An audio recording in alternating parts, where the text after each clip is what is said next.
जय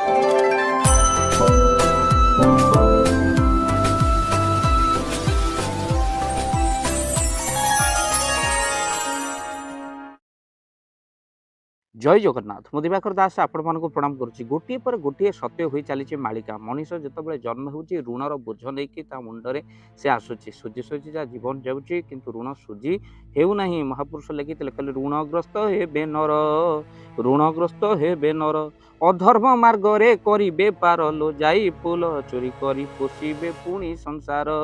चोरी करी पुणी पोषिबे संसार कहले कलिजुग भितर चोरी करी संसार को पोषिबे अधर्म मार्ग रे बेपार करिबे आउ ऋणग्रस्त मनीष हेबो। आउ आज देखंतु किए एमती संसार भितर आज ऋण करने भारत वर्ष ऋण रे चली जहाँकि आपण समस्ते जानते जे अधर्म मार्ग रे अनेक लोक बेपार करेंगे सबु जिनस भेजाल ही हम आपण शुद्ध घी ठार आरंभ कर अगरु टिके प्रभु को देवाई आपण शुद्ध भाव में पाऊना सब डुप्लिकेट बासना भोगी आ बासना ना कौन द्रव्य आपड़ देखिए चंदन काठ हूँ चाखुंडा काठ रे सेंट मारी देउछंती बासना भोगी बासना आमे अर्पण करिपारुनो प्रभु पाखरे महापुरुष लिखिते कलिजुग भितर जे कि चोरी करी पोषिबे संसार लोक मान चोरी करेंगे आ संसार पोषिबे जो मान डुप्लिकेट जिनस ही संसार को दौरान जहाँकि रोगग्रस्त खाद्य भरी जीव विष कलिजुग हेब शेष से खरपर जीवे बोली महापुरुष लिखिंट भक्तबंधु सावधान जो मैंने डुप्लिकेट जिनस दे अन्य जीवन को नष्ट कर साधारण किसी पैसा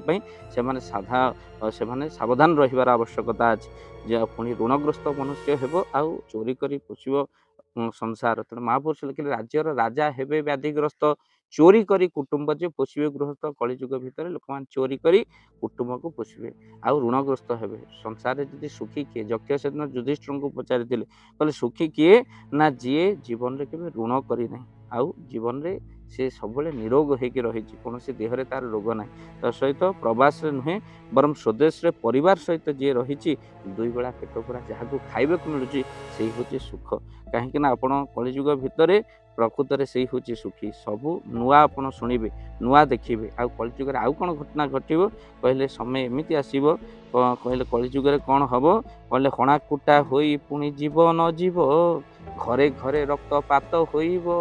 कहले कलिजुग घरे घरे रक्तपात हो हणाकुटा ही अनेक लोक जीवन जीव ये ऋण आपण ऋण कर हणाहणी हे स्वामी स्त्री भितर तेणु स्त्री की कौटी स्वामी हानिलान तो कौटी अचिन्हा मृतदेह मिलानी जहाँकि खलनायक स्त्री बाहर कौटे स्वामी बाहर एमती महापुरुष लिखिंट जे हणाकुटा हो अनेक लोकंर जीवन जीव खाली से नुहे अचिन्हा रोग जे पुणी आसब आउ जे अचिन्हा बेमारी हम तापरे जो अचिन्हा बेमारी हेब कहले क्षण क्षण करे जीवन जीव हठात लोक थे पड़ीजे बर्तमान एमती रोग आसूची कि हठात लोक मैंने पड़ीजे अर्थात से अचिन्हा बेमारी आसूची आगु को हठात लोक पड़ीजे आउ ता देखिए मृत्युवरण तार हेब तेणु से भली रोग आसूची कहले अजणा बेमारी काल घोटब वैदर बुद्धि बणा होइब आउ राजा बोली केही रहिबे नाही विरजा शासन होइब मोहि महापुरुष कथा लिखी आज देखो आज सत्य हो चली भक्त बंधु समय आसो एमती रोग आसो जहाँकि शुणिले आपण आश्चर्य हे जहाँ आगुरी 600 वर्ष तले महापुरुष लिखिदे जाइछन भक्तबंधु मालिका सत्य आम महाप्रभु जगन्नाथ प्रार्थना करवा विश्व को महाप्रभु जगन्नाथ ही रक्षा करंतु कहीं सृष्टि जार दृष्टि तार वीडियो को शेयर करेंगे मालिकार कथा को अन्य निश्चिंत भाव में शुणे जय जगन्नाथ।